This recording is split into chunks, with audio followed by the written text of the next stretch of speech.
Le syndrome de l'imposteur, originellement appelé phénomène de l'imposteur, est un mécanisme psychologique par lequel un individu, malgré des preuves objectives de ses compétences et de ses accomplissements, est incapable d'intérioriser son succès. Le concept a été théorisé et nommé pour la première fois en 1978 par deux psychologues cliniciennes américaines, Pauline Rose Clance et Suzanne Imes.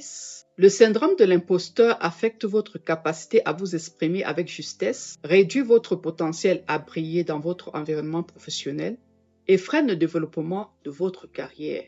Quelle est son histoire et où se trouve réellement le problème? C'est ce dont nous allons parler aujourd'hui dans cette vidéo.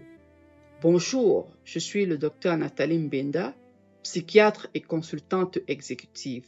Comme d'habitude, nous aborderons un sujet de santé systémique pour un leadership qui prend en compte et, de façon préventive, la santé mentale de ses équipes et le bien-être systémique de l'organisation.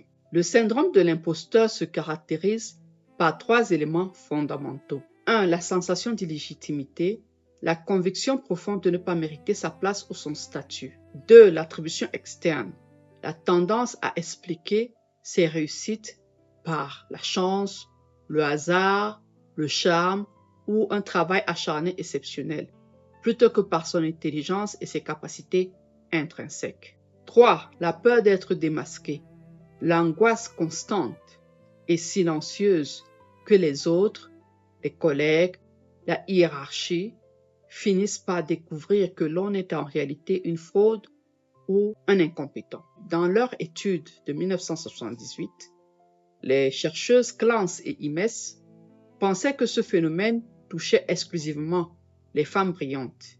En fait, elles n'avaient pas inclus d'hommes dans leur groupe d'études, ni comme groupe de contrôle. La société en ce temps-là concevait aisément que la réussite des hommes était naturellement liée à leur talent, leur intelligence et leur rationalité, bref, à des facteurs intrinsèques. Alors que pour les femmes, c'était beaucoup plus aléatoire. Une réussite sous un coup de chance, ou liée à des efforts démesurés, ou encore grâce à l'effet de leur charme.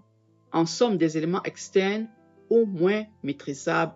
Malheureusement, ces dernières ont intériorisé ce discours sociétal réducteur et ne se sentant pas à leur place ou considérant qu'elles étaient arrivées là par chance, elles se sont senties comme des impostrices, occupant des places qui n'étaient pas les leurs à l'origine, des postes réservés aux hommes.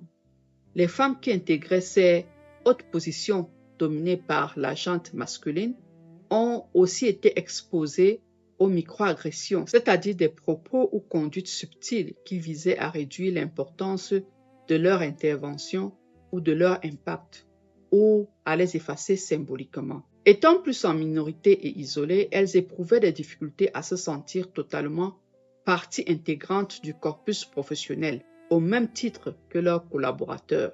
Cette insécurité a généré chez elles un sentiment de non-appartenance, renforçant l'anxiété liée à la performance et remettant en cause leurs compétences. Les chercheuses ont également émis des hypothèses qui montraient l'impact de l'éducation familiale sur les filles, où elles étaient très souvent vues comme étant sensibles ou fragiles, par opposition à l'intellect et à la bravoure au caractère attribué aux personnages masculins de leur milieu. Et ce n'est que lorsque elles se montraient excellentes qu'elles étaient récompensées. Ce conditionnement les poussait donc au perfectionnisme pour mériter leur place. Ce n'est que des années plus tard que les chercheurs ont prouvé que ce syndrome touche avec la même intensité tous les genres.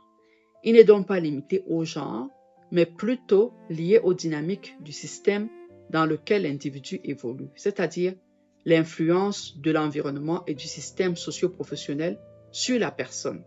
En effet, les études plus récentes montrent que ce syndrome touche tout individu soumis à une forte pression de performance. Le fait intéressant est qu'en 1985, la chercheuse Clance a publié le résultat d'études plus inclusives qu'elle a conduites et elle a développé un test psychométrique, le Clans Impostor Phenomenon Scale, qui a été appliqué à un groupe plus large et varié, avec presque autant d'hommes que de femmes.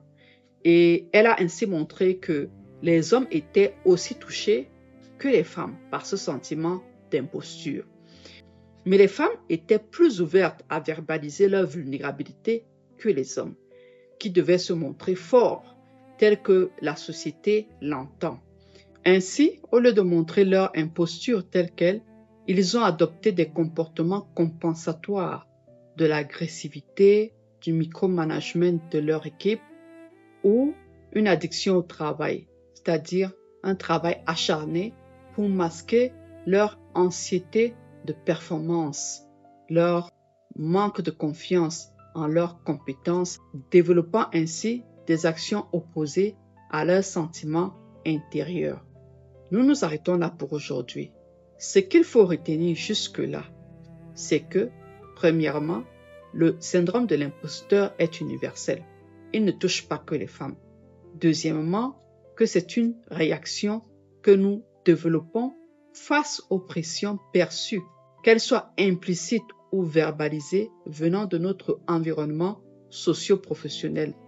Et troisièmement, qu'il peut se manifester de manière inattendue, masquant le classique sentiment de doute, l'impression de ne pas mériter sa place ou le sentiment d'illégitimité. Je suis le docteur Nathalie Kingembinda, médecin psychiatre et consultante exécutive. Je produis une newsletter hebdomadaire sur ma page LinkedIn.